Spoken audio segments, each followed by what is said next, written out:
Well, we're back here on the tune-up in a familiar place, but a new web, if you would. It's Discord as we're talking to each other here, and we've got Marcus Vanderlee, Derek Smith, myself, Zach Defelsky. My YouTube is Zachary MT, and we've got Christian Herzog who will be listening in and chatting with us as we go along. And we've got our episode today, episode 9. Hard to believe we're just one short of our 10th episode this season. And not much happened this weekend in the racing world, unless you were a NASCAR fan, and that's what our episode's going to be all about today. The action this prior weekend at Martinsville, and boy, we had quite a lot of it. Not just what we saw Sunday, but what we saw in the coming days as well in the feeder Um, series. You, Marcus? Is it live? can they hear us? I think we might have just lost Zach. Hello? Hold on, let me see if we're even. Let me see if we're even live. Can you still see us? I can see you. Can you see me?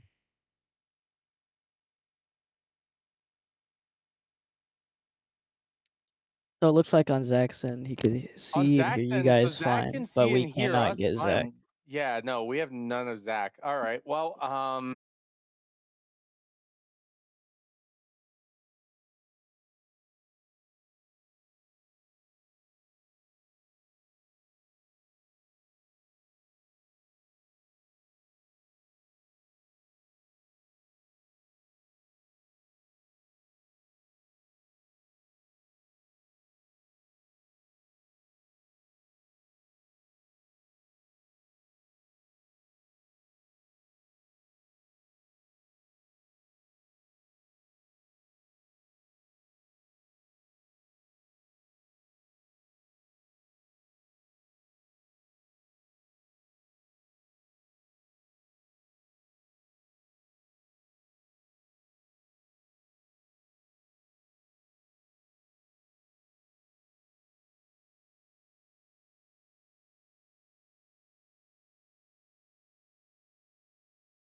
all Okay. right.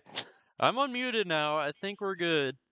And I would like to apologize Oh my for anyone that goodness. was sitting around and waiting for us to talk, because what I do know is that you could see us, you couldn't hear us. And on top of the fact that the stream was paused for about 5 to 10 minutes.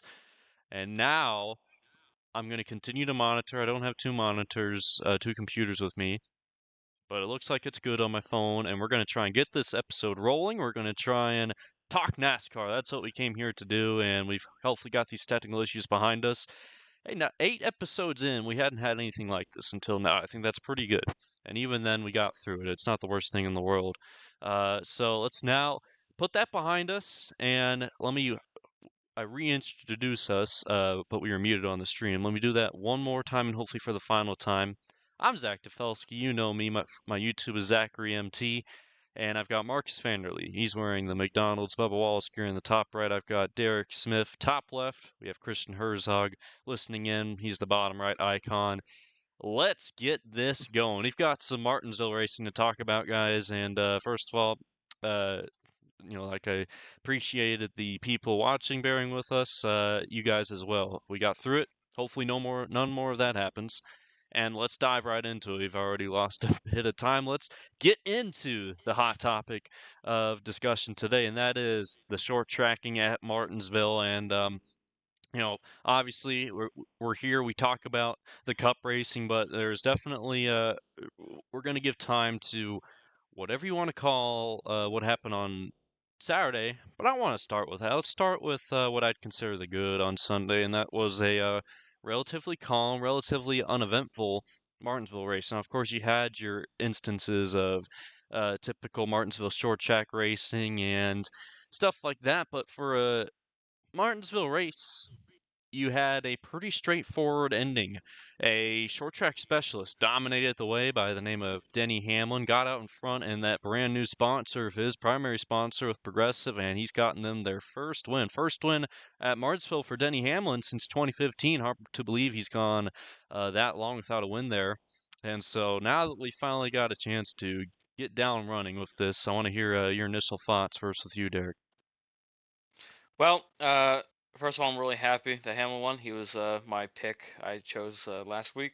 So finally, one of my picks finally scored. So there we go.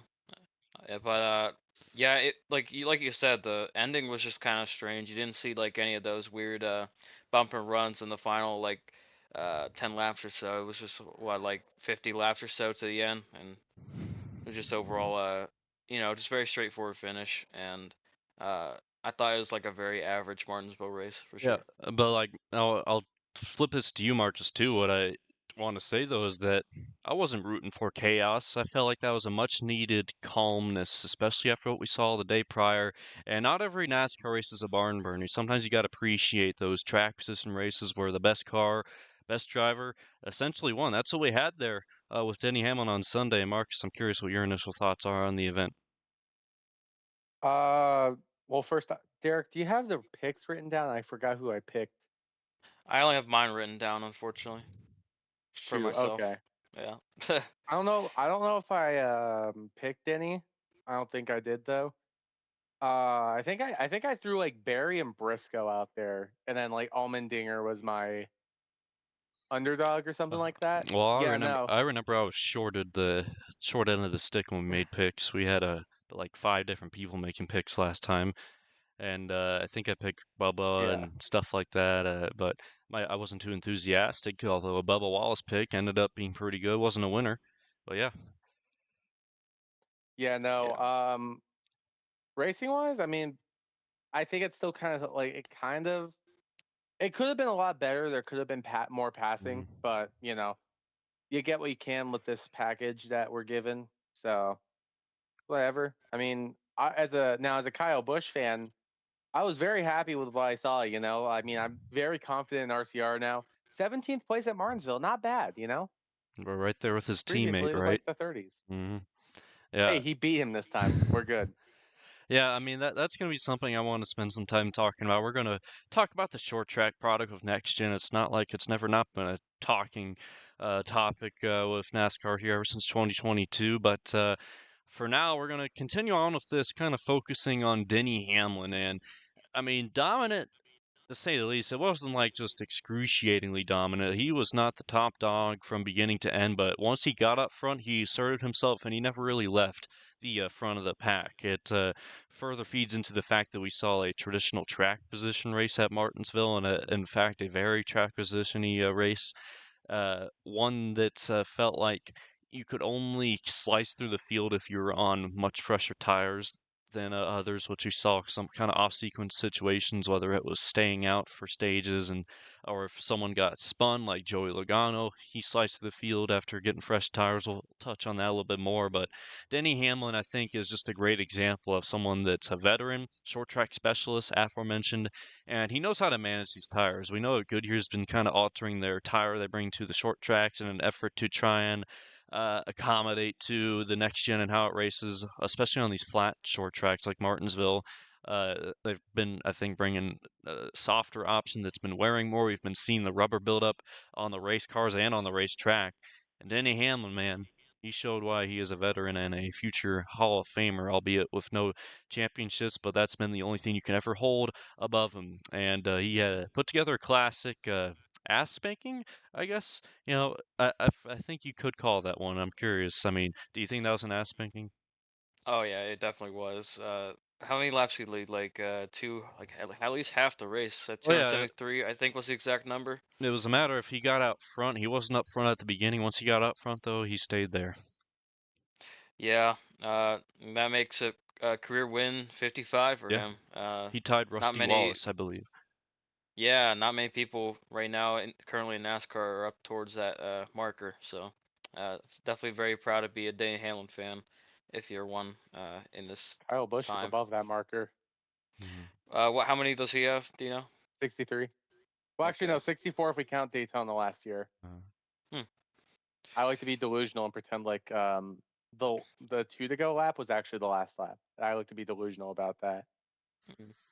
Yeah. Yeah. Well, Marcus, I mean, do you think that Denny Hamlin was far and away the best at managing tires? Do you feel like that was what allowed him to kind of maintain that track position? It felt like That's he was under Mhm. pressure from like Christopher Bell. He was the last one that had a shot at passing him. He battled him, but he never ultimately lost that spot. I felt like Hamlin managed his stuff when it matters most, and that's what got him to the checkered flag. Yeah, that's how Denny won at Bristol last year. He had to hold off Truex for that one, and it was mainly just that race was just all tire saving. That was a race where I think only like 5 cars were on the lead lap at the Hmm. end of it, and it Yeah. was all veterans. Besides Alex Bowman, it was all veterans who were in the top 5 at the end of that Bristol race. Hmm. And I also want to point out, just with Denny Hamlin, I mean, Joe Gibbs Racing as a total team had a great day all across the Hmm. four That's drivers. a good I point. mean, Yeah, three of them in the top 10. Even Ty Gibbs finally getting a top 15, and he hasn't been in good form, but finally he gets a good result. and you know what? Ty Gibbs did break a record this week. He is now the most tenured JGR driver without ever winning a race, beating Hmm. out JJ Yeley's Really? Wow, it's record. beating JJ Yeley. Oh I wow. know, right? JJ, I mean, if I were JJ Yeley, like, I don't know if I'd be sad that I lost, being number one at something at JGR, if I'm happy that someone took that from me. Let's give JJ Yeley another chance. Why don't we? Come on. He's I mean, still Yeah, racing in the Cup Series. hey, he's still, yeah. he's out dragged. Like, I remember, like, what was it, 2021 or something like that? He out dragged, at the time, our motorsports, like, and at the time, our motorsports shitbox at Dover to almost a top Hmm. 10. Hey, Like, come on, the guy, give him a decent Xfinity ride, and he would be up there winning races, maybe. we had Yeah. Casey Mears in the race yesterday. That's something worth mentioning. But like Casey Mears and Yeah. AJ Yaley for the longest couple of years now has been like those one of those highly respected back markers. Like I like to consider BJ McLeod one of those. But Yaley's been around for a while, been racing since Gen 4, and he's been with good teams and bad teams. I didn't expect this to turn into a bit of a JJ Yaley spinoff, but give the man his flowers. And if Yeah. he won in less time than Ty Gibbs at JGR, well, it's something worth mentioning. Ty Gibbs, I believe the stat for him is that while he you gotta give him credit. He battled back after having issues getting wrecked in turn two. I didn't think when Marcus mentioned before we started talking that he finished 13th or whatever it was. I did not think that was the case, and it was his clearly by far his best finish of the season. But he still has a streak of like 12 races going back to last year without a top 10. Not what you want in a JGR ride, for sure. But while we're I speaking on something, the topic of JGR drivers, you can go ahead, Marcus. yeah, something tells me that there's like, I don't know what it is with him, but there was something going on behind the scenes with Gibbs, which Mhm. I believe part of it is what led to I believe Chris Gale was at Gibbs' team the year before, right? Before he got switched over to Hamlin. Yeah, I think so. Yeah, so I think something internally has been screwing with him, and it doesn't help. He had that crash at Vegas on the dirt track a couple weeks ago. Mhm. He, in his interview the next day, did not look or sound like he was in shape to be going out and driving. So it's something I'm genuinely curious what is causing this, because Ty Gibbs isn't a bad driver. He's shown that he's talented, shown that he can compete with his JGR teammates sometimes, Yeah. but it's he's coming up on nearly 100 starts in the Cup Series. I mean, you've seen Already? how. Yeah, He's I mean, remember he Wow. started subbing for Kurt Busch in 2022, Oh yeah, and that's he true. and he Okay. he made yeah. commendable performances in that 45 or turn 23 when they switched the numbers at the end of that year. But Yeah, Ty well, Gibbs, I picked him to win a race this year, and that's a show that we have archived. Obviously, I think a couple of you guys agreed with me as well. I think just give it some time for him, because remember 2018, if I'm remembering correctly, just Hendrick as a whole started out terrible, right? Including Chase Elliott.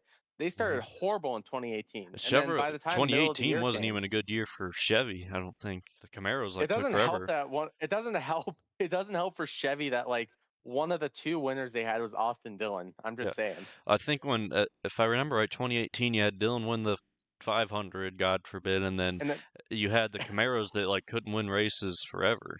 It yeah, was a no, very they slow didn't do start. anything. Well, the closest they came to winning one was Chicagoland, when Larson made a very Yeah. dirty move. I'm kidding. They were racing, Mhm. but um, yeah, and Kyle Busch made the cleanest possible pass he could on Larson at Chicago. That was the closest they came to winning, and then Elliott won, Yeah. and then Elliott won, and then they won again. Like, Won I 3 don't know where races, I Elliott's think, pace came from. that year, but all on the NBC side of the broadcasting schedule, I think. But we're talking about, specific drivers and trends and stuff, and let's stay on Denny Hamlin here just for one more moment and talk about how, it feels like he's kind of entered into maybe the final chapter of his career without it being obvious, and that's speculation. That's kind of a, not a for sure thing, but FedEx is gone. He's got a different primary sponsor for the first time in ever. I'm pretty sure his hauler didn't even have a primary sponsor on it until now. I think they're going to put Progressive on it, and it's a nice look It for is the on there 11. already. Yeah. So we've been knowing him for FedEx for the longest time, that ever since he came into the scene in 2006 on the Cup Series, and now he's in a different era. He's been, I've described Christopher Bell as clearly the top dog at JGR. That's not even to talk down on Hamlin. It's just a credit to Christopher Bell. Hamlin can't really compete with that, I don't think, at his stages in his career. But the point I'm trying to make, and the conversation I'm trying to spark here is, do you feel like these wins for Hamlin, he might need to start cherishing more, because you don't know when it's going to be your last time? And Hamlin, he's at that point in his career where this could be, I'm not trying to make it sound bad, just the final chapter for him. Like, he could definitely be racing for plenty of couple years and winning races, but this could be kind of, he's reached his climax, so to speak, and he can still maybe even win a championship. But I feel like races, especially like what he won at Martinsville yesterday, I just feel like for Hamlin's sake, that was a special win for him. I feel like he might have, I'm not in Hamlin's head, but he might have had to really appreciate the process that went into that win, and that was a feel-good win for the Hamlin camp. You see what I'm getting at, Derek? Yeah, I mean, I do believe that Hamlin should cherish these last couple of moments. I mean, he might have. I know, like Truex, he was Yeah, 44 when he fully and that's retired. a good He's example that. to compare it to. Yeah, yeah. Dan Hamlin's 44 right now. Jimmy Johnson, I think, was 43. I just did some quick Google searches, Yeah. but How old was was Harvick? 43. I He think is Harvick is who's 49. most. Yeah, Harvick was closer to 50. Harvick was like way further in the he's 49 right now and retired 2 years ago. He was like what, 46, 47 when he retired, Yeah. Hmm. and But he was still like yeah, pretty competitive for his age. Like, I think Hamlin could go. I think Hamlin could probably go to near his 50s before he has to call it quits. yeah, and I completely agree with that. I think he like always shows fire still on the racetrack. He's not like Martin Truex, who like calmed down later in his career and was like, "Yeah, I think I'm done here." But like, I feel I like think Denny Hamlin still has more fuel left in the tank. I I think wonder. Truex more so. You can go ahead. I think Truex more so was due to inner conflicts with his pit crew more than it was with his actual driving ability. Well, Because I think Truex is also a bit tired of the current stage of NASCAR racing too. I really do think though. yeah, I mean he's a very quiet guy. Like even like social media, you don't see much of him. So he's probably, for all we know, he's out fishing in New Jersey right now or something. Well, one last thing I want to add on to this before we move on is, do you think Denny Hamlin, Truex is a good kind of thing to compare it to, but as we just talked about, I feel like Truex is a bit of, talk about the pit crew conflict. He had that different crew chief at the end of his career from Cole Pern. And Truex might not have been as enthusiastic with where NASCAR was going, but Kyle Busch, the way he got his JGR career came to an end, could that be in line for Hamlin? We can't predict that. We can't foresee that, I should say, but you never know. If Kyle Busch could get ousted at JGR with, the following he had, Denny Hamlin's kind of assumed the role that Kyle Busch had at JGR previously. Hamlin and So Logano are becoming the most polarizing drivers on the Cup grid, and you never know. It could be a similar situation where he doesn't even retire, but JGR wants to bring in a new talent, and Hamlin has to go somewhere else for the final stage of his career. like the thing with Kyle was that JGR, they wanted to find Kyle like full-time sponsor like M&M's. They wanted someone that would be on the car for the whole year, like what they have with Hamlin and Progressive now. Progressive is doing like 18 rank. They're doing half the schedule Mm-hmm. for him. And the problem is Gibbs could not find that. I think there was like talks with Oracle at one point. There was talks with like a couple other people. I wish Kyle had I wish they would have just tried to wait it out. Maybe something would have come along mid-season. Maybe Kyle could have convinced, some of his sponsors in the Truck Series, Cessna, for example, to come up and sponsor him in the Cup Series. They sponsored Jamie McMurray before, so Yes. I mean, maybe just take a slight pay cut from JGR, but then he would still be competitive to this day. Yeah. Like I wish that's what he did, and that's what Hamlin did. Is he kind of just waited it out? Look where he is now. Last week, guy's new sponsor got a top 5. This week went out, won a race.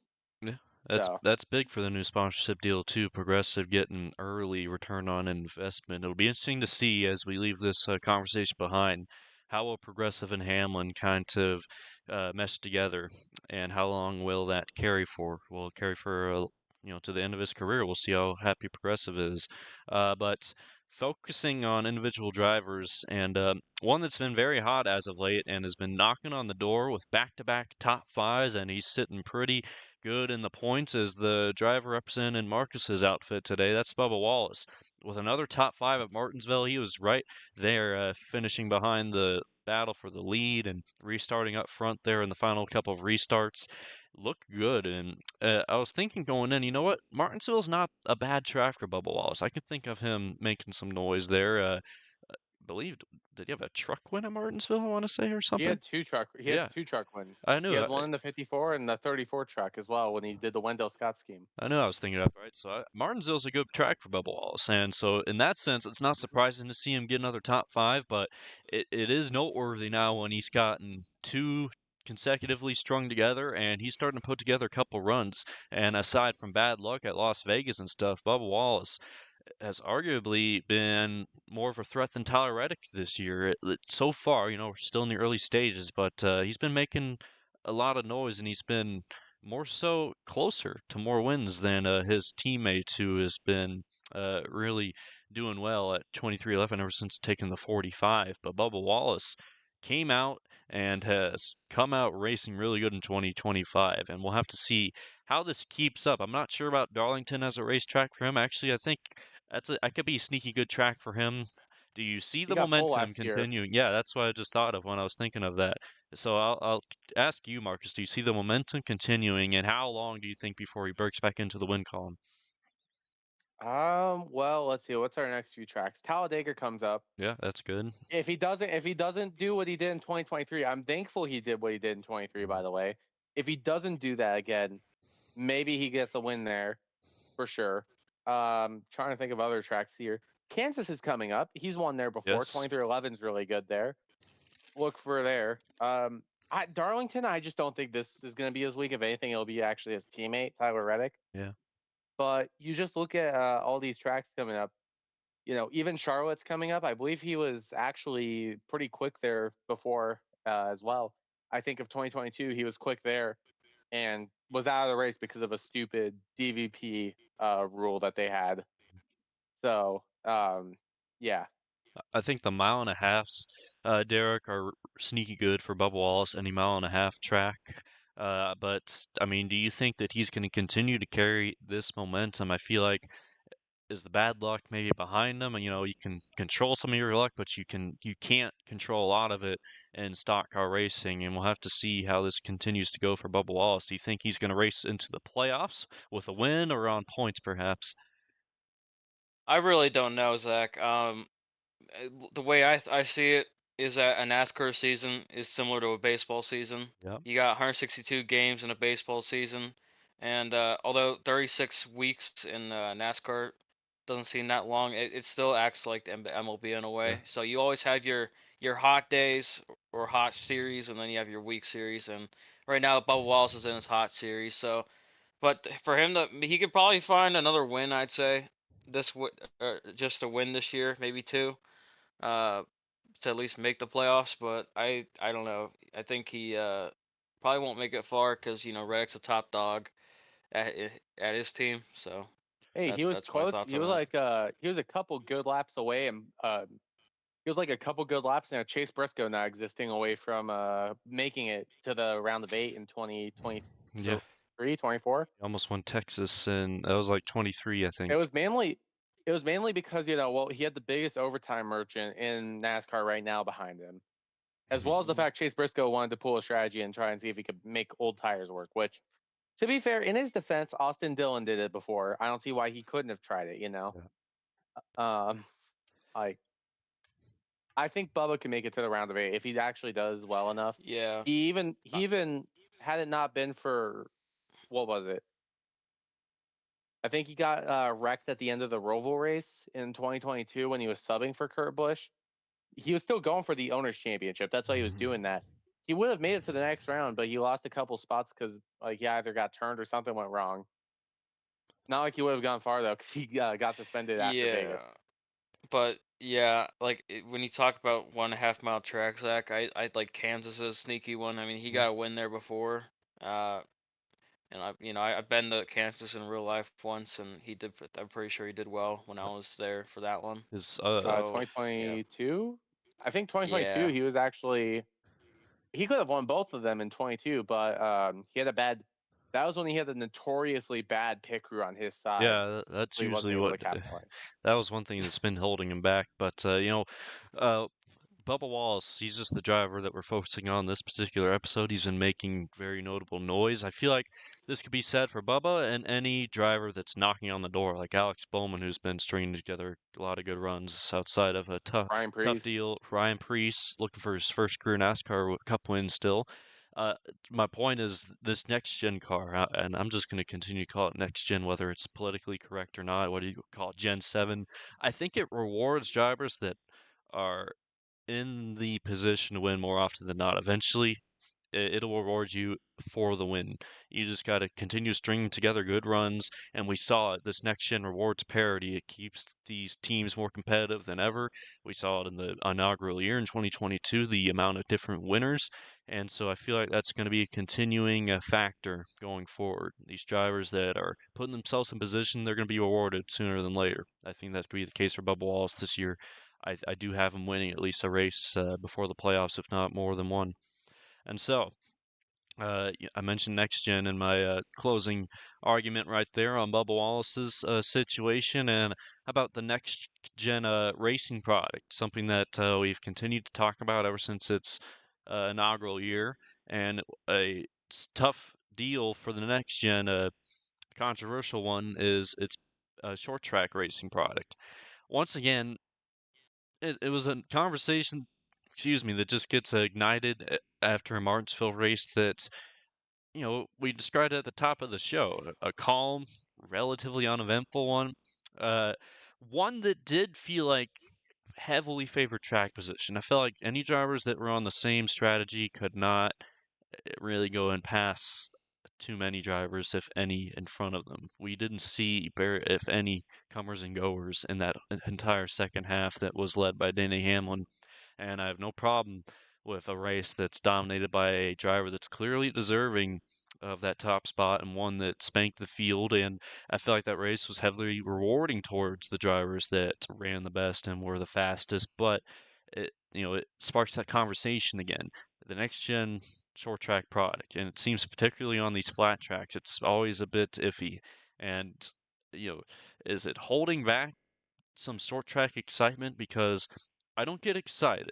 This is my take, as much as I did with any previous car generation on these short tracks. It feels like the next gen just feels a bit awkward sometimes with its gear ratio and stuff like that. I'll toss it to you, Derek, first, if you have any thoughts.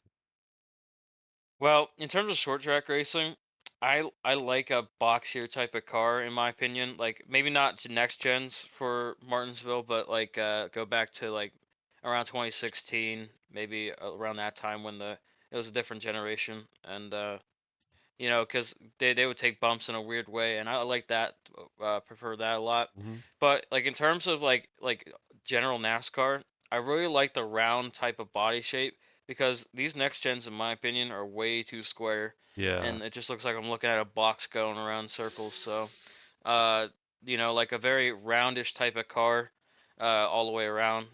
So like I think it was like a Tony Stewart Home Depot scheme from like Mm-hmm. 2006. That's my type of car personally. I So do love those Gen 4s at Martinsville, or I think almost any generation prior to Gen 7. It felt like it was more exaggerated when they would hit those brakes hard going into the corner. You would see that car sway forward. And it just felt like all these previous generations before next gen felt like short track racing cars. NASCAR's built on short track racing, stock car racing. In North America has its roots in short track racing, and I get your point, Derek. It's like uh, you could maybe describe it as slot car racing. These cars are just kind of on a slot Yeah. driving around the track, and it feels like they're kind of stuck yeah, to the track. They're not moving around a lot. I love seeing power slides off at corners at any track, not just short tracks, but obviously it gets more, at like Phoenix, I could think of. You could visually see them trying to get that power down. And next gen, it feels a bit awkward in that sense. I mean, Marcus, you've been at Phoenix, and Derek, if you want to add anything to Well, that as well. Phoenix is just quite frankly the best racing product NASCAR has. Hmm. No.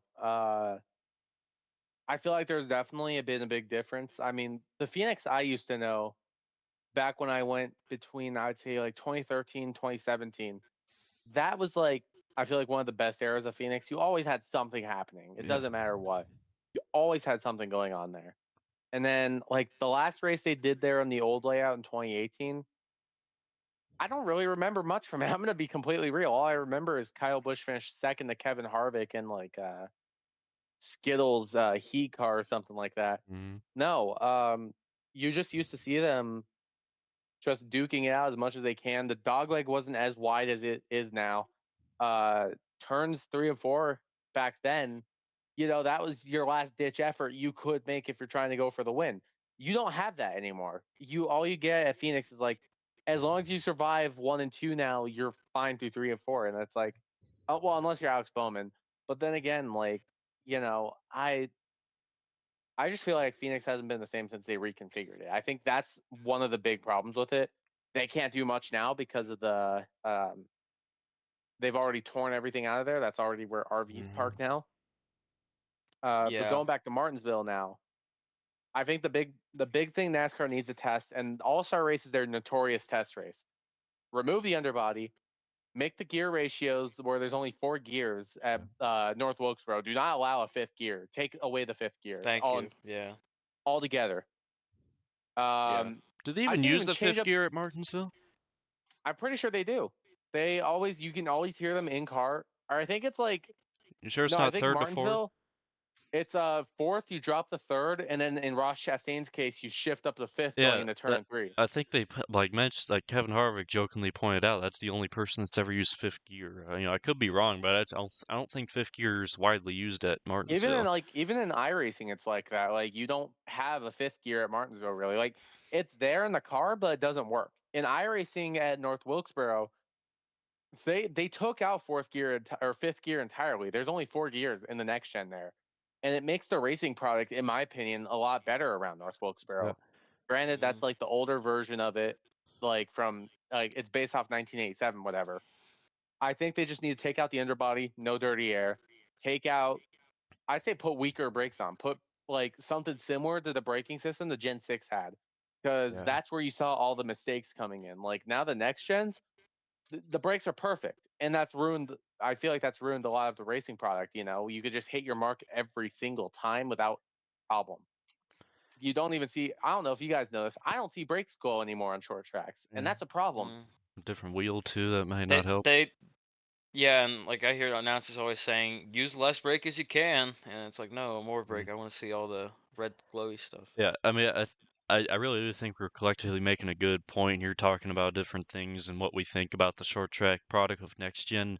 It all kind of ties to, and at the end of the day, we're all in agreement of wishing for more horsepower, but we're not obviously we're not alone in that. Much of the NASCAR purists in the community agree with us as well, and you know hard to know if that would help. I think a really big thing though is that gear ratio on these short tracks. It feels like that could be a difference.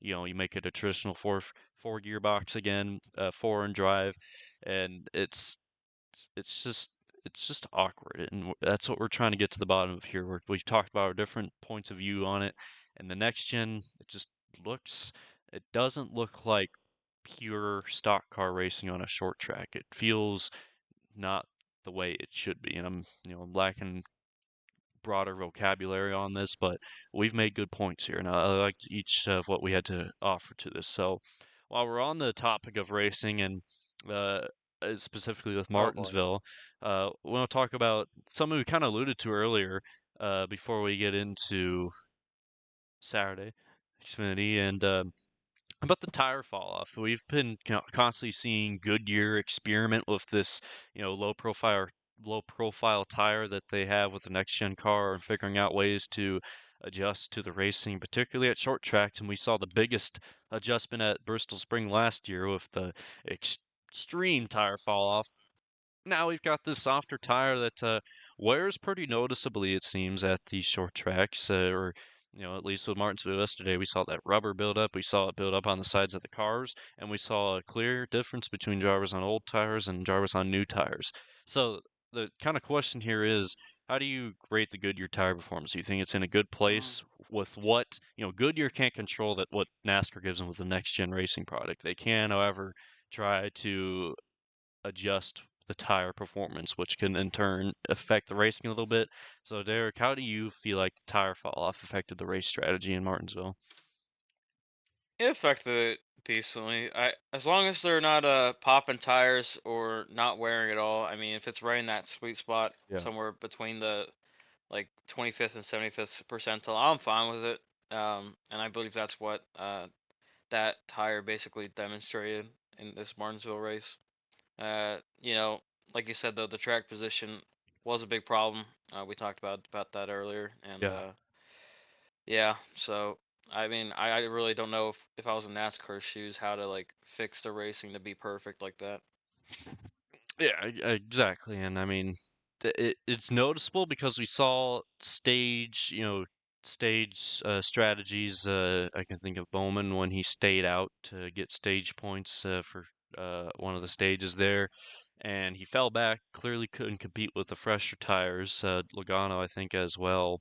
Barry as Eventually, well. Barry. Custer, you've got like a couple others in Yeah. stage one, really. That's what you look Well, for, I think. You look for the difference in old versus fresh tires, and we saw that anytime that those two tire sets are battling against each other, the worn versus new, and that's what you want from the Goodyear tire, at least, given the racing product. And Marcus, I'm curious if you had anything to more add on that. well, I'm just thinking if it was 2022 and Custer, Barry, whoever the other like three, Riley Herbst, if they all stayed out, that probably would have been. They probably all would have been in the top 10 for the next like 60 something laps till the stage ended. Hmm. So I think NASCAR, Goodyear's definitely done a good job at making a tire that wears more, but the tire is not entirely the problem. Like I said, the cars are too easy to drive. Hmm. The drivers could just hit their marks every time. I think it's really up to NASCAR now to fix their racing product, to fix what they've done to the short tracks, and make it drive like how the Xfinity cars are, not like how the drivers in Xfinity are. You know what I'm saying? Like, Yeah. just give us the good driving. Give us like a good bad driving car. You know what I'm saying? If that makes sense. Um, Yeah. as long as it's harder, as long as it's easier to burn your tires up, as long as drivers cannot do what they're like wanting to do every single lap, that's going to make everything better at Martinsville again. Yeah, and I also want to add on to that. Just overall with the next gen car, like Marcus said, it's easy to drive, but if you spin out or get close to it, you're gonna spin out easily. It's really hard to save those next gen cars Yes. compared to Yeah. other generations. Yes, yes. Remember the two of the most accomplished drivers in modern NASCAR, Kyle Busch, Jimmy Johnson, talked about how you have to drive it differently. You can't drive it off the same wheel and same part of the car you did with previous generations, and it's something we clearly saw every driver have to get used to. We saw a lot more self spins in the early first couple years of next gen, and now we're seeing a bit less of it. Still, to your point, Derek, it's just not as savable. Uh, and you'd like to see a car that's safable. You also like to see a car that spins out and punishes drivers for overstepping that fine line. Uh, but you want them to be able to catch it like you Hmm. had in previous generations. I feel like And I that's a want to good add on. conversation right there. I do want to add on. I think Christopher Bell, I remember him saying in an interview like last year or 2 years ago, something like that. Like at Martinsville, all you got to do, right? You're coming off the corner. If you're about to lose the car, you just shift up in the fourth. Hmm. No problem, And that it's just ruined the whole Martinsville product that you've seen. I think Yeah. really the only good race that I've seen there in the last few years was the one in November, and that itself got ruined because of all the stupid playoff controversy that came out of Yeah. it. I feel like that November Martinsville race has always been inherently more crazy, perhaps more exciting than the spring Martinsville race, even before It's also longer next now. gen. Yeah, I can think of pre-next gen where it seems like almost every year that November or whatever month, not November sometimes, but the fall Martinsville race is more memorable. And that's not even to say the spring Martinsville races had any bad events. Sometimes they did, but that fall race just has 2022 a lot of spring chaos. was Yeah. pretty bad. Yeah, and even like I can think of 2019 comes to mind. I feel like that was a very dull spring Martinsville race. That was also when we had that 2019 package. That also kind of made short track racing a bit interesting, at least on the flatter tracks. Bristol was good though, but Even on Yeah, Bristol was good too. Like I'm trying to think who even won 2019 spring. Was that Keselowski went? yeah, I think he was in like the not He's Reese's like in the Cup. Reese, like the blue and white car. Yeah, he beat like Elliott. Yeah, All right. yeah, that makes sense. Yeah, not to get too far off topic there, but just stuff to think about. And one more thing, and it kind of ties into our tire conversation before we kind of allude to this what happened Saturday at Martinsville. Uh, Tires was one thing that helped Joey Logano slice through the field. A driver that got spun out late by Chase Briscoe, I believe, who lost control going into the corner. Joey Logano blamed it on Ross Chastain, though, I think. In his post-race interview, Ross Chastain used his psychic powers to make Chase Briscoe lose control. Hey, you know what, right? Ross Chastain, as a Kyle Busch fan, Ross Chastain did something fantastic for the racing product that day. Thank you, Ross. So Legato spun out, and then he come down pit road. Pretty sure he got fresh tires, and he sliced through the field. And it's one thing to get fresh tires, but he was, you know, end of the lead lap after getting wrecked and stuff, and he comes back to finish top Mm-hmm. 10 for his first top 10 of the year. That's something that's commendable, especially for Logano's case, and in a race where not a lot of drivers sliced through the field. But a couple of them did, and I think most notably Joey Logano for his first top 10 of the year. Marcus, it was that impressive? Yeah, I mean, you saw it with Logano and you saw it with Gibbs. That's how Gibbs got Gibbs. 13th.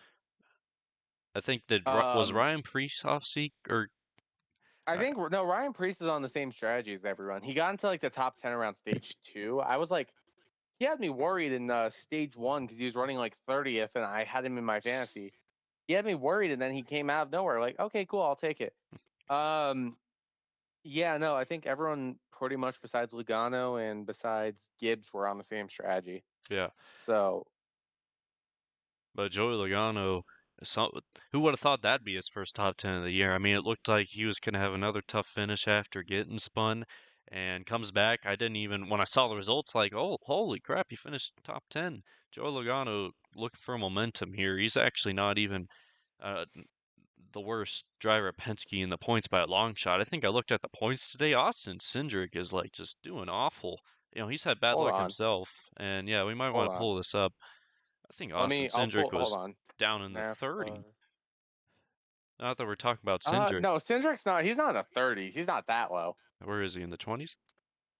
He's like in the 20s, but keep in mind he had like a 50-point penalty to start the season. Yeah, that's what it was. Let's see standings. Okay, so here I'm gonna screen share this really quick if y'all wanna. Yeah, Just... go ahead. Okay, hold on. Let me just make sure nothing's weird on the screen. Cool. All right. So this is the points. Elliott made a strive. I'll say that. Bowman lost 2 spots. Elliott made up 3 spots. Bowman would actually be 4th. It would be a Hendrick 1, 2, 3, 4 if Bell didn't have all those wins to start the season. That's the only reason he's ahead of Bowman. You go down the order here. Like I said, we were talking about Bubba being up the order. He's 5 points off his teammate Tyler Reddick. Mhm. Look at all the stage points that he has compared to Reddick there. Yeah. There's Logano. He's right there in the points. And then Austin Cindric. So he would have 172 points if it wasn't for his points penalty. Okay. That 172 would put him in 12th where Briscoe is. Yeah, He wouldn't be far off his teammates. So he's that not means as bad that off as I thought. no, yeah, him being stupid at Coda is what cost him. Yeah. Oh, hey, John Hart Nemechek's up to 17th in Yeah, points. I did not know he was a top 20 driver. Damn. Yeah, no, Nemechek's been quiet this year. It doesn't help that Eric Jones got disqualified. I mean, bro cheated and only got like 21st or something, and then got he got disqualified. Bro. Well, that is an interesting look at the points to kind of give us, I never give enough attention to the points. By the way, these two are tied in points now. Cody Ware. Wow. That's crazy. Jimmy only ran 1 race. Mm-hmm. I mean, hey, you know how what? do you do that? He got 3rd at Daytona. Without stage but then points. Cody Ware got like 35th every single race. Hey, you know what? The Rookie of the Year battle right here now. Riley Herbst is doing pretty good. Man, Riley Herbst it's Herbst. Where's Gibbs? Gibbs is right here in 31st. Yeah. You know, what the hell happened to Brad Keselowski? What the hell happened to Carson Hocevar? Yeah, what happened to Justin Haley? Hocevar is surprising. Keselowski, I know he's been struggling. He's had some bad luck. Ty Dillon's 25th in the points. There's his brother right here. Yeah. Ty Dillon's, I feel like, where he should be. He's still ahead of his brother, though. And then one more, Noah Gragson is way further down. Not way further down, Gregson, but I feel like I thought he'd be a bit better off. Obviously, he hasn't had. Gregson hasn't had a good start either. Like, it's really Zane Smith and Todd Gilliland that have been like, eh. But like Gregson's just had really bad luck throughout the season. He had speed at Vegas, and then he had a tire blowout, I think. Mm-hmm. It's really the only thing I could think about. Michael McDowell is carrying Spire on his back right now. Just want to mention, you guys thought I was crazy for that Rookie of the Year prediction, picking Herbst while every one of you guys picked Shane Van Gisbergen. And look where he's at now, right ahead of him. I think I said not to count Herbst out. I think I picked Van Gisbergen, but I didn't rule Herbst out either because Herbst has more oval experience. The thing is, it's like it just takes. They give out the Rookie of the Year on who finishes higher in the chase observed points. So I feel like SVG has the best chance of winning a road course and in turn winning the only race out of those rookies, and that would get him into the chase probably if he does in the regular season. That would get him Rookie of the Year. How is he still up there right now? Stenhouse. He's like Suarez is behind Ricky Stenhouse. I thought that Hayek team was struggling this year. They've just been unnoticeable, not doing anything terrible outside of Daytona. I think he's just doing what he's like. Ricky's just kind of dragging that car, Yeah. He's not a bad driver. He's just, I mean, he was in a dying Roush team, and then Keselowski came and saved it. I mean, look, you got Busher and you got Priest right there, while their team owners all the way down here. I mean, yeah. Well, that's a good look at the points, and I'll take this to kind of our final talk on the Martinsville weekend as a whole. And we mentioned the fairly calm event that Martinsville gave us, and in the Cup Series. That was 24 hours after what we had in the Xfinity Series, and so the question I'm going to pose here, without getting too deep into the Xfinity Series, because that would be quite the long discussion, was that a much needed calm Sunday after a chaotic Saturday, Marcus? I feel like you might have some strong thoughts. Well, the tire fall off on Sunday was pretty strong. The talent fall off on Saturday was a lot stronger, though. Yeah, I agree with what Mike Joy said. That it's not even a dumpster fire because it's not even contained. Mike Joy was unfiltered. Dude, he's like that whole little segment that they just had under yellow yesterday was like spot on. They need more people in the booth first off to call the drivers out. Parker Kligerman called them out for sure on Saturday night. Danny It Hamlin's was going to do it. ridiculous. Oh, dude, they need to get I want to see Hamlin be on the broadcast sometime. Put him on the short track broadcast in the Xfinity Series. Yeah. Make it interesting. Obviously, he couldn't have been because now CW switched to doing their races from their Charlotte studio, which not that great, but it's whatever. I don't know where to start. I feel bad for Taylor Gray. That's the third time that I could think of that he's been dumped out of the lead. Because people forget IRP, he almost won that out of nowhere. Got dumped by John Hurt Nemechek. You've got Martinsville last year got moved by was it Christian Eckes? It was Christian Eckes, I think, moved him for the win. He wasn't happy about that. If I'm him, dude, you gotta put your foot down. You gotta go. You might get in trouble for it, but you gotta go get Sammy Smith back. Bristol's next week or 2 weeks from now. Darlington's next week. Great place to wall a guy if you really want to. Depending, do it in 3 and 4 if you're gonna do it. Don't do it in 1 and 2. That turns way too quick. Yeah, I feel bad for Taylor Gray. I mean, and then you got, Austin Hill just kind of ran through the guys that are in front of him wrecking, got the win because of that. That was People go on disappointing. that went unnoticed. Like, Zach, is that the equivalent to you watching that finish for an Austin Hill win? Is that the equivalent to watching an Austin Dillon win for you? It is, I guess, in the Xfinity Series. I like Austin Hill's talent in a way, but I've grown. A lot of people were high on him in the beginning when he started winning races. I wasn't clicking with Even him with his personality and stuff. And then he had the beef last year, and a lot of people started to dislike him for yeah, his antics and I mean, whatnot. I remember when he was absolutely nothing in NASCAR. I mean, he raced before. Don't get me wrong.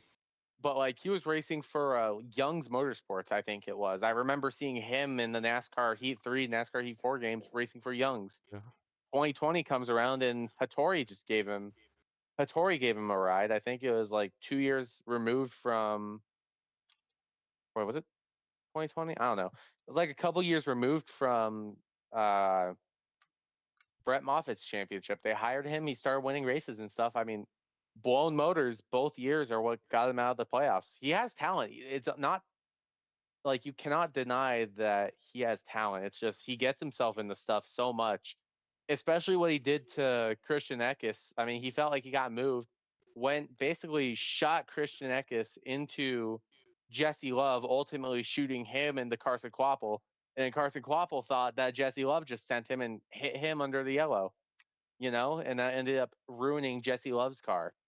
It's just stuff like that. That's why people don't like Austin Hill. Yeah. And then again, driving through Justin Allgaier, one of the most respectful drivers in all 3 NASCAR series, to go get a win. That wasn't right. Well, Derek, where do you draw the line in all this? Well, going back to your initial question of was a Sunday calmness needed? I think it should have been as crazy Xfinity. I don't know. I just really like crazy races, and that's what I think as a fan you would want. I Were you think rooting for a green white Kyle. checkered at the end in Cup? Yeah, Green white yeah, like I checkered, literally would. I mean, green white checkered. NASCAR removes the wall ride. I wanted to see NASCAR. I wish they kept the wall ride rule for one more year, I wanted to see what it would look like if all 40 cars wall rode the last lap for the win or whatever, you know? It looked like Mike Yeah, Motors, which is a relatively inside reference. Yeah. yeah. So I do want like green white checkers. Obviously, I want like the most deserving guy to win, but at Martinsville, I think it's like an exception. I think I want a wild card to just come in and just throw everyone off, and that's what Austin Hill came in after Sammy Smith bumped Taylor Gray, and also I just want to point out with the Xfinity race, Sheldon Creed finished second again, Yes, somehow. so. Somehow he finished second in all that chaos, and he will just be second for the rest of his life. This is my 2 cents on this before we move on. I feel like these drivers and, a lot of drivers are different in how they approach, and Taylor Gray has asserted himself as one of the cleanest drivers and talented drivers that I think has a bright future because of that. But eventually, kind of to Marcus's point that he made with it, these drivers, they are, to go into my point, they're more so a product of just the current state of NASCAR than what they choose to do.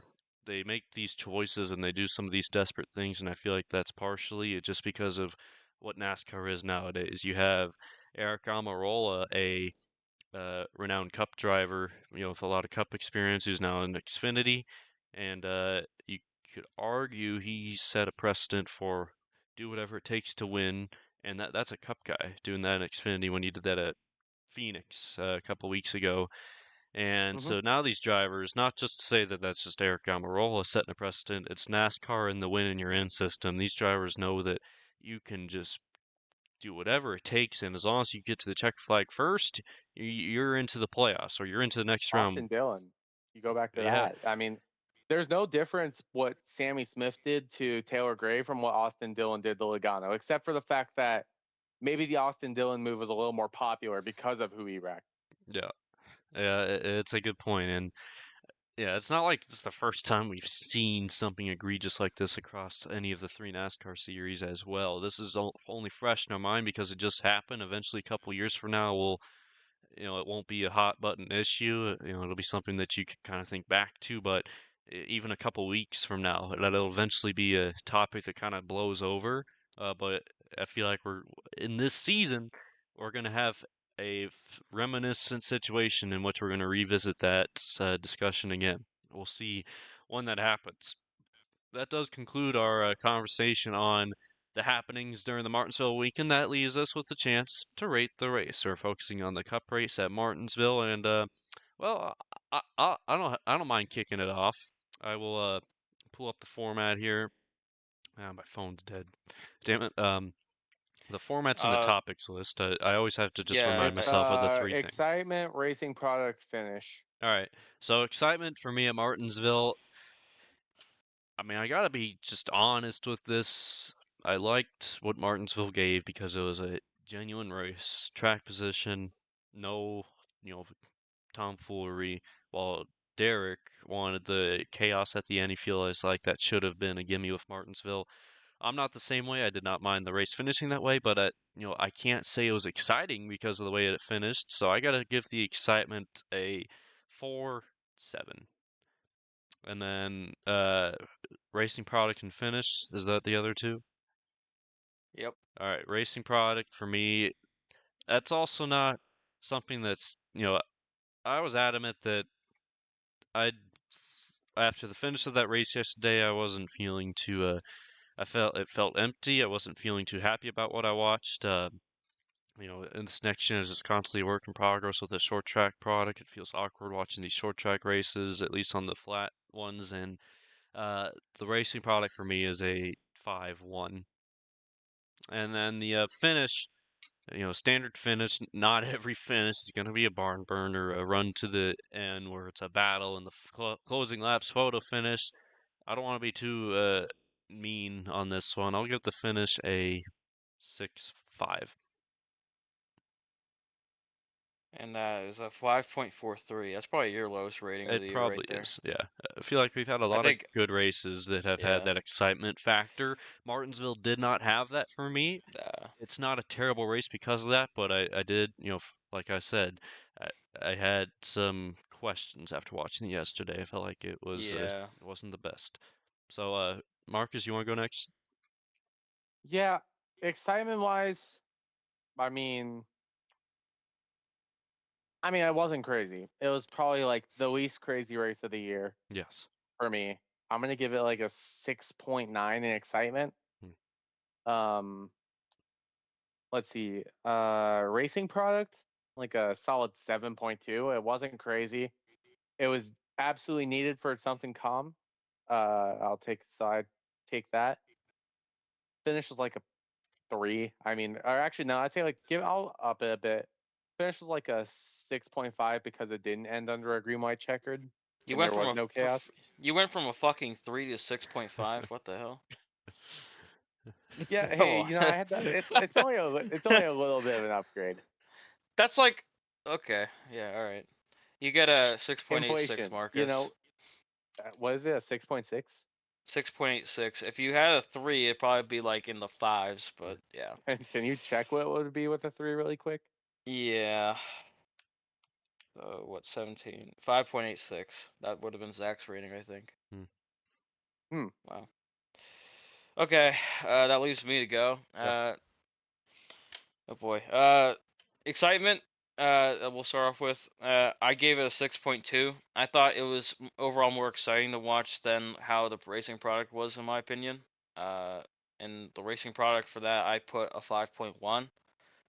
And then that just leaves the finish now. Let's give it a 2.3. I didn't really care because it was very drony at the end. Yeah. No, like I said before, I stated my reasons.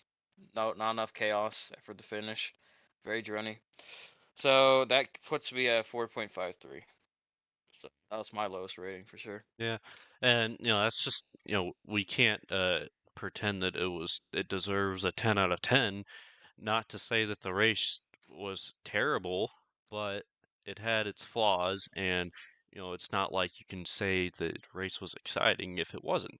It's just, and that's not every race has to be exciting, but inherently you will have those, and we rate them accordingly. That's what we got here, and we are almost finished with the show. We do have to take a look at the fantasy standings, of course, if one of you guys can I pull that got up. that. Yep.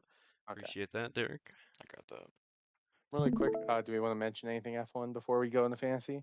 We will, before we're done today, we'll tease our next episode, Okay. which we will for that episode. I'm scared to see how my fantasy was. I think I was terrible at Martinsville. So let's look at Martinsville first. So I this think I is the see a big. Martinsville, just Martinsville. Oh no, I don't like how far. Oh no. You're 7th place. Hey, I Where's think Zach at? I go down further. This is I for think just I was ahead of Martinsville? Tony. Hey, I beat Yep. Tony. Let's go. Oh my Yeah, God. this is Martinsville. Oh I my had a God. terrible. Oh, hey, you know what? Zach, hey, he beat Tyler. That's okay. And I forgot to set my lineup at Homestead last week, and I did much better. I did my Oh lineup for gosh. Martinsville. It didn't work out. I had a Man, terrible really start. didn't. I've had putting John Hunter and Nemechek in my lineup. I think is what killed it. Yeah. So now it's I like should a put Austin. Respectable outing, but King is always like good. Besides like last week, so maybe he'll run out of his driver spots later in the season. Who Yeah. knows? Yeah. 36 Now weeks. we'll look at the overall standings. King's still out in front. You're second. Look at Yeah. Nate making the come up. Wasn't he Yeah. just about where Tyler was at the start of it? I haven't recognized Nate to be in the top 3. I don't think any time until now. I'm surprised I'm still in fourth because I thought I've been terrible. Well, King I has have been a terrible. 100-point advantage over second, so he No, definitely it's has like a good extension. it's a Long 93 season. point advantage over second. Wait, no, wait, never Yeah, mind. thanks for the specifics, Marcus. I said 90, 100, hey, but you were like, 93. it's actually 93. So, Actually, man, you really are yeah, so specific about it. Just had a Codyism right there. Dang. All right. So yeah, that's speaking the of that, I saw a NASCAR lover once again ask where Cody was. No I think answer. Wait. NASCAR lover really loves NASCAR Cody. I lover. think NASCAR lover needs to be Cody lover. Yeah. If you're watching this, you should change your YouTube name to that, perhaps. Cody's #1 fan. I don't know where Cody is. That's like 3 episodes now. He was here last episode, but we were literally playing a game. Maybe that was. We were playing That's, video games, so yeah. maybe if we play a video game next time, he'll join for some reason. Maybe no. So. You know what we need to do is we just need to start putting Subway Surfers under us talking, and I think that will get him like hooked. Yeah. One last thing to do before we wrap up, and that is make some race picks for Darlington. And I'd like to go first. I didn't get the chance to go first really last time. So for Darlington, a lot of contenders, and I think Tyler Reddick is really good at Darlington. I want to pick Tyler Reddick, who was in the battle for the win last year before getting into it with Busher. And Reddick stands out to me throughout his performances at Darlington. Another drivers, though, that heavily stands out to me is Kyle Larson. And I don't think I've picked Kyle Larson much this year. You know, he's a driver that you can pick any week. I feel like this is a week I'd want to do it, though. Kyle Larson trying to build momentum after a couple of good finishes following his first win of the year. So Kyle Larson, Tyler Reddick, my 2 winner picks. My underdog, and I was gonna say Bubba Wallace. I think I've been picking Bubba Wallace though, so I want to try and be a bit fresh. So my underdog for Darlington is going to be Ty Gibbs, who actually ran good there in the end, the last Darlington race. I'll go next. I have my picks. First pick I'm gonna say is Chris Buescher. He was there at the end last year. Obviously, has issues with Reddick. I think was like a top 10 driver in. He was a top 10 driver at the end there. In the fall, obviously it didn't amount to anything because Briscoe won. Kyle Busch is my second pick. He almost won there last year, like I said. He's just shown speed at Darlington with RCR, surprisingly. And my third pick, my underdog. Is Chase Briscoe still an underdog or no?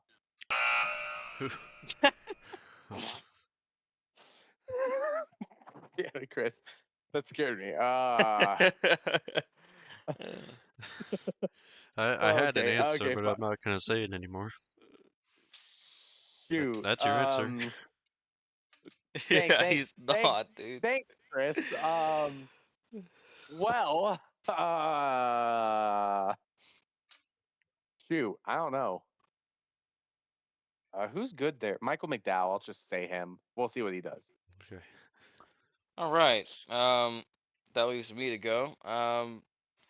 So I'm gonna have like a big pick, like a medium pick, and then an underdog, I'd say.